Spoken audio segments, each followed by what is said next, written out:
ꯀꯁꯥꯔꯗꯁꯨꯀꯣ ꯃꯅꯤꯄꯨꯔꯒꯤ ꯏꯔꯥꯡꯁꯤꯅ ꯃꯔꯝ ꯑꯣꯏꯔꯒꯀꯣ ꯕꯤꯈꯥ ꯑꯝꯇ ꯅꯤꯅꯗ꯭ꯔꯦ ꯍꯥꯏꯕ ꯂꯩꯁꯥꯕꯤ ꯃꯧ ꯅꯤꯅꯕ ꯃꯌꯥꯝꯗꯣ ꯑꯩꯈꯣꯏ ꯁꯤꯗꯁꯨ ꯑꯝꯇ ꯅꯤꯅꯗ꯭ꯔꯦ ꯍꯥꯏꯕ Hi everyone, welcome back to my channel. Ngasigi mukbang sidi nga macha thongba ma leijare, jerum thongba ma leijare, sigana papar ma leijare. Ado ngasigi mathen sidi jam jaudre aba. Chase ngasang ne aba, ngasang thongbani. Mayam puna ma happy Holi, ado mayam puna ma nungai jai phana, puna ma leibo oi minarasi. Ado mayam ai chaba hojarage. Ahan bagi hinjang sidi nga macha thongba dei oina lokhajarage.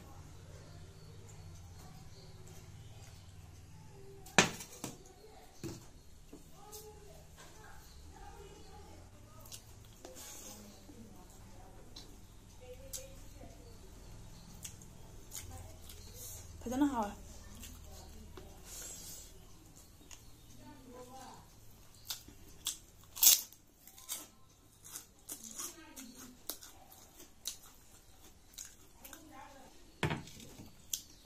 Hawa le nga macha cha.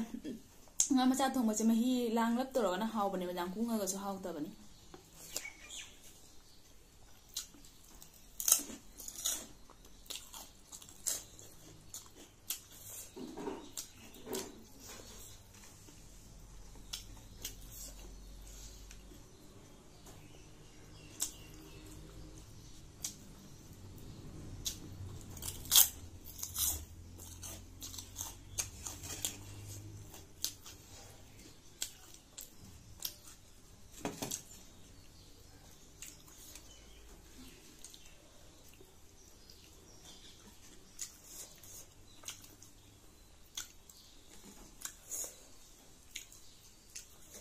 Hawa me jerum thongba sisu.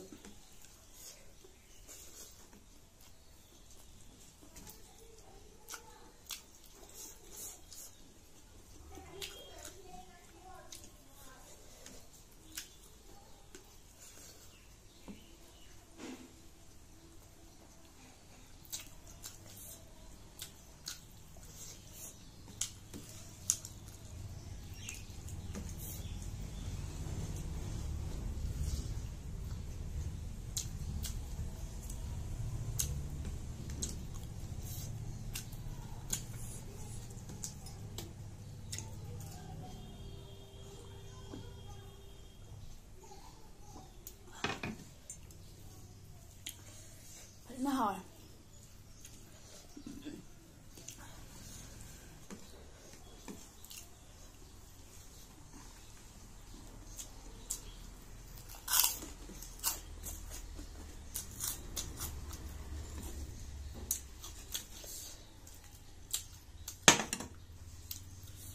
Nga macha jam sat na hawa.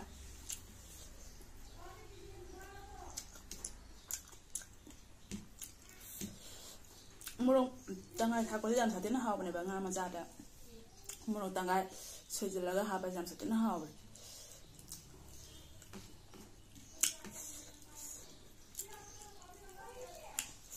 phajana hawa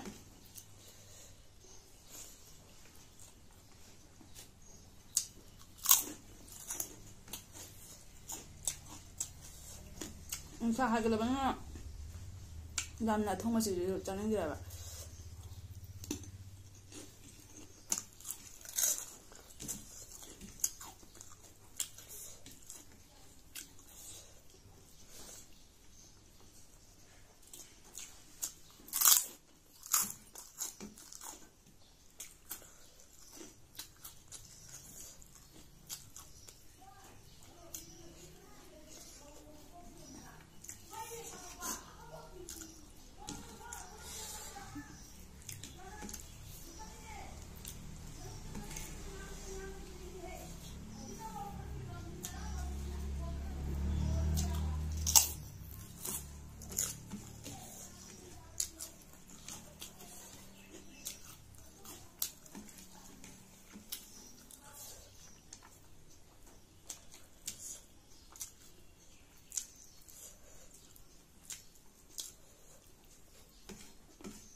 Phajana hawa jerum thongba si machu ti ka tang phajaba wale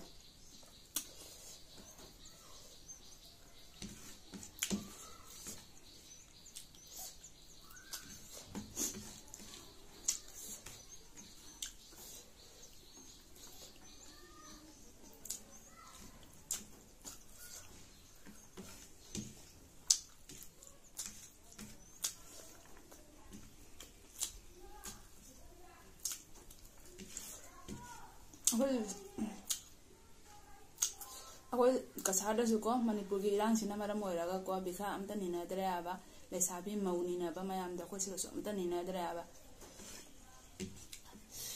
ꯑꯗꯣ ꯃꯌꯥꯝ ꯊꯥꯏꯅꯗꯗꯤ ꯑꯗꯨꯝ ꯆꯍꯤ ꯈꯨꯗꯤꯡꯒꯤ ꯑꯗꯨꯝ ꯕꯤꯈꯥꯁꯦ ꯅꯤꯗꯅꯀꯣ ꯑꯗꯣ ꯆꯍꯤ ꯆꯨꯞꯄ ꯑꯗꯨꯝ ꯅꯤꯅ ꯂꯥꯛꯑꯒꯀꯣ ꯀꯨꯝꯁꯤ ꯅꯤꯗꯕꯁꯦ ꯀꯩꯁꯨ ꯅꯠꯇꯦ ꯍꯥꯏꯕꯀꯣ ꯑꯋꯥ ꯑꯅꯥ ꯇꯥꯔꯛꯑꯕ ꯃꯌꯥꯝꯒꯤ ꯏꯆꯤꯟ ꯏꯅꯥꯎ ꯃꯌꯥꯝꯒꯤ ꯈꯜꯂꯒꯀꯣ ꯑꯩꯈꯣꯏꯅ ꯑꯃꯨꯛ ꯑꯗꯨꯝ ꯍꯔꯥꯎꯅ ꯕꯤꯈꯥ ꯅꯤꯕ ꯍꯥꯏꯗꯣ ꯅꯨꯡꯉꯥꯏꯇꯦꯕꯀꯣ ꯑꯗꯨꯅ ꯑꯩꯈꯣꯏ ꯀꯁꯥꯔ ꯅꯥꯒꯩꯗꯁꯨ ꯑꯃꯠꯇ ꯅꯤꯗ꯭ꯔꯦ ꯕꯤꯈꯥꯁꯦ ꯑꯗꯨꯝ ꯍꯤꯡꯉꯤꯉꯩ ꯑꯗꯨꯝ ꯌꯥꯎꯁꯪ ꯂꯥꯛꯈꯤꯅꯦꯕꯀꯣ ꯑꯗꯣ ꯑꯋꯥ ꯑꯅꯥ ꯇꯥꯔꯛꯄꯒꯤꯗꯃꯛꯇꯗꯤ ꯑꯩꯈꯣꯏ ꯃꯌꯥꯝ ꯄꯨꯟꯅ ꯈꯪꯃꯤꯟꯅꯕ ꯇꯥꯕꯅꯦꯕ